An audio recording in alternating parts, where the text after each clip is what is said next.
When I'm hiring freelancers, I scan about 45 portfolios in 10 minutes, and most of those tabs get closed in under 3 seconds. Today, I'm going to show you exactly what causes me to either close the tab of your portfolio or to hire you. I'm Reese Hopper. I've been freelancing in the commercial photo and video world for about 10 years. And I'm also a producer, which means I'm the one finding freelancers, hiring them, and then writing the checks. So I want to put you in my chair for a moment because what I'm about to tell you is going to change the way you build your portfolio forever. In fact, if you implement what I tell you in this video and it helps you book just one more client, this might be the highest ROI video you watch this year. With portfolios, there are 3 things I look for, and one of them has nothing to do with your actual work. Let's get into it. You already know that you need a portfolio. That's probably why you clicked on this video. So I'm not going to spend a bunch of time selling you on it. But here's what nobody tells you.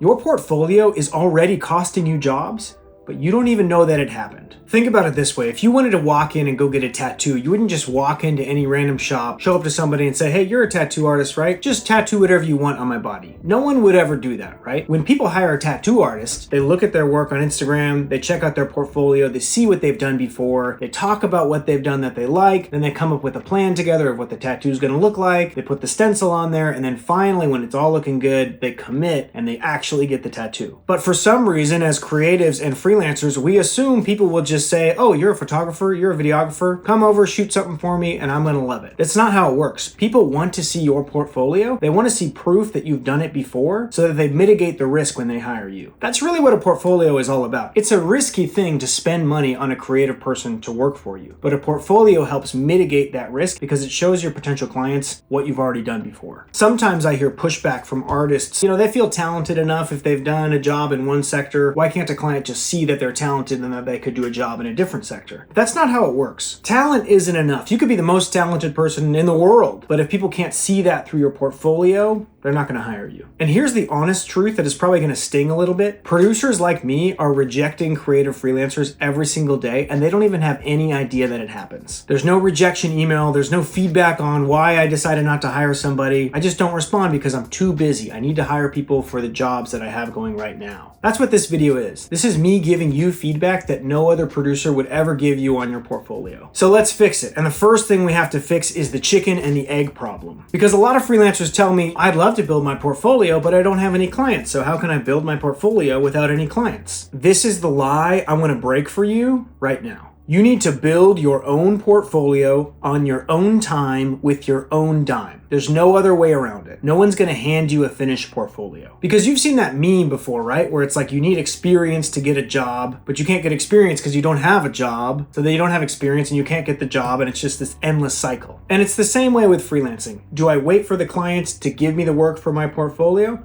Or do I work on the stuff for my portfolio in order to go get clients? You have to do the second one. You can't just wait around hoping to be hired. You have to do the work that gets you hired. Let's reframe this mindset because this isn't free work. You're not doing favors for exposure. This is investing back into your own business. A few years ago, my team and I wanted to incorporate more visual effects into our commercials and music videos. But we hadn't done a whole lot of stuff like that before, so no one was hiring us to do it for them. So what we did was, instead of taking all the profit home that we could have, we reinvested some of that profit into hiring visual effects artists to work on our projects. We were doing that on our own time with our own dime so that we could build the kind of portfolio that led us to the projects that we wanted. So our clients got more than they paid for. Over time, we built out the VFX work in our portfolio, and now we're booking projects like that all the time. Creatives at every level do this. Writers do this, directors do this, photographers do this. And here's the part that nobody talks about. This might be the most fun you have on a project all year. Since you're doing the work to build out your own portfolio, you have complete creative control. You don't have to incorporate bad ideas from clients. You don't have a ton of stupid revisions. You don't have crazy timeline stress. You can just make the stuff that you really want to make just to add it to your portfolio. You have total control. This is the kind of creative work that helps you remember why you started out as a creative in the first place. Here are a few examples of what that might look like for you. If you're a photographer, you have tons of products probably within arm's reach right now. Just look around you and grab the nearest item. Now you could go take this outside and shoot product photos. You could go get a $20 backdrop on Amazon and shoot product photos. If you want to build out your product portfolio, you can do that tonight. If you want to shoot fashion stuff, grab your friends, take them outside, shoot some fashion photos, and add that to your portfolio. Shoot it as if you were shooting for a real brand. Capture the product details, the logos, all the stuff that a brand might want. If you're a videographer or a director, you can do the same thing with a brand that you'd really love to work with. Make a 15 or 30-second spec ad for them, shoot it and edit it like it's going live tomorrow. Capture behind the scenes while you do it, and then you can turn that into social content for a few weeks. The same goes for graphic designers or animators. Pick a brand you're interested in, design something cool, put it in your portfolio, and do it again. Now, here's the leverage in personal projects that a lot of people miss. Every shoot that you do just to build out your portfolio can also be turned into 3 or 5 different social posts. You can do behind the scenes, your finished work, you can go in depth about your editing process. One spec project now becomes a week's worth of social content. If you don't have clients, but you do have time, and you're not using that time to add to your portfolio, you're just wasting time. There are other creatives who are less talented than you, but who are working harder than you, adding more work to their portfolio and winning more projects with clients. It's plain and simple. Let's move on now and talk about what I actually look for when I'm hiring for a creative project. Most freelancers think hiring is a thoughtful process. It's not. Let me show you what it actually looks like. When I'm producing a small project, let's say I'm hiring a crew of 5 people, I might be looking at 3 different portfolios for each role. That means I'm looking at 15 different portfolios just for a small project. When it's a bigger project and a crew of 25 or 30 people, I might be looking at 60 or 90 different portfolios while I'm staffing up this job. And let me tell you, I'm not sitting there with a cup of coffee on my couch, going through everyone's portfolio, spending 10 or 15 minutes really soaking in the work. I'm not doing that. I'm scanning, I'm hopping between tabs, I'm cross-referencing the portfolio versus the creative brief. And while I'm doing that, honestly, each portfolio probably has about 10 seconds. That's the level of attention that I give each portfolio in the first pass. Now, this isn't a knock on you or your work, it's just a reality of what it takes to staff up a job. If I spent 20 minutes looking at every portfolio, it'd take me a week to staff up a job. Your portfolio needs to be built for that reality. So let me start with what makes me close the tab and not hire somebody, because this is where most of you are losing jobs. Number 1, contact forms instead of an email address. It's wonky, the subject lines always get messed up. I have to format my email, which usually has bold or rich text, into your form, which strips all of that. It's just not worth it. I'm not doing it. Just put your email address on the website. Number 2, saying it's a work in progress. Every single website on the internet is a work in progress. They're all constantly being updated. When you apologize for the fact that your portfolio is just a work in progress, it screams a lack of confidence and imposter syndrome that I don't want to hire. Just send over your portfolio link with confidence. Number 3, disorganized work or work that's buried on multiple levels of links. If I have to scroll for too long or click around different projects just to see the stuff that I want, I'm out. Always lead with your strongest pieces. And number 4, mismatched work. I had a project recently where I was staffing up a crew for an automotive job. I looked at 10 or 15 different portfolios for a couple different roles, and about half of them opened with different kinds of work. Food work, wedding work, event work, nothing automotive. Now, they might have been incredible automotive cinematographers or photographers. I'll just never know because I didn't see that work front and center on their portfolio. I closed the tab in like 5 seconds. So if I'm hiring for a fashion job and your portfolio is all landscape stuff or all wedding stuff,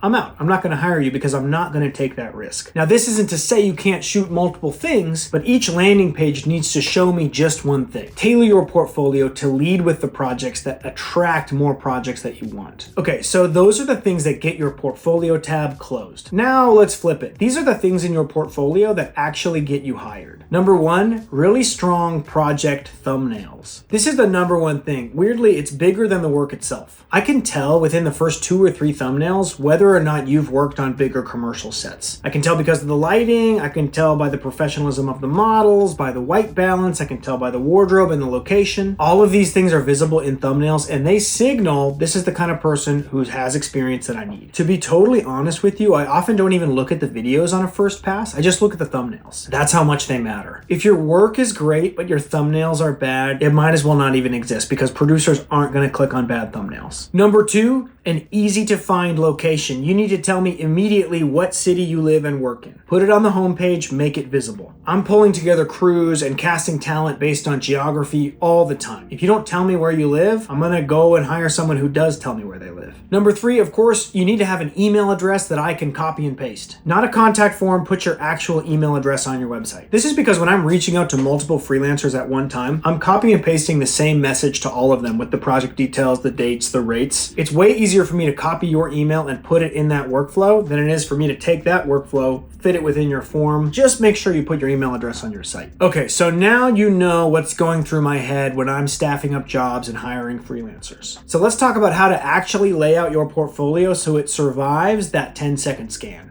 Here's what's interesting. I think a lot of creative people procrastinate on building their portfolios or updating them because they're not web designers. They get stuck because they think it has to look like the most original thing ever, like it has to look like Apple's homepage. It doesn't. It just needs to get the job done. Here's the thing. I think a lot of really talented creative people procrastinate on updating or building their portfolios because they're not web designers. They think it has to look like Apple's homepage. It doesn't. It just has to work. So you'll know your portfolio is good if it has these things. If I can scroll one time and just see all the thumbnails and see everything you do, that's great. If each thumbnail then has a clickable project page that I can go into and learn a little bit more and watch more behind the scenes, that's also awesome. And then you can have a short about section as well if you want, but really that's not essential at all. Here's where people overcomplicate things. They have a website that has like 15 different menu tabs that nobody clicks on. They have videos that are auto-playing with sound. That's just totally overwhelming. They have super involved splash pages that look great, but don't really work or they don't load quick enough.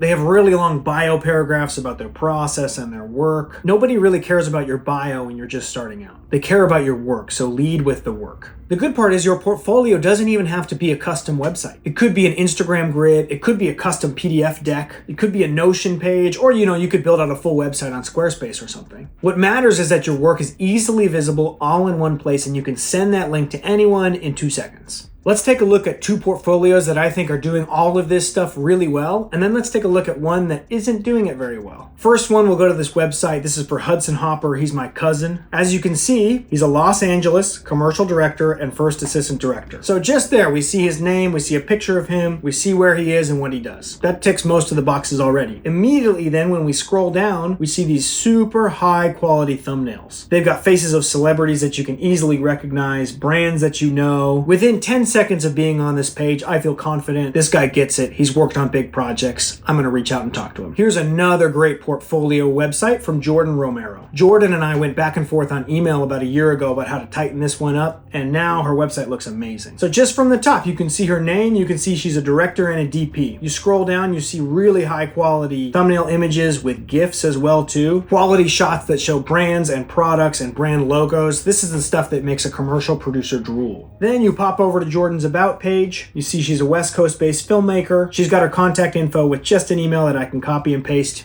Easy peasy.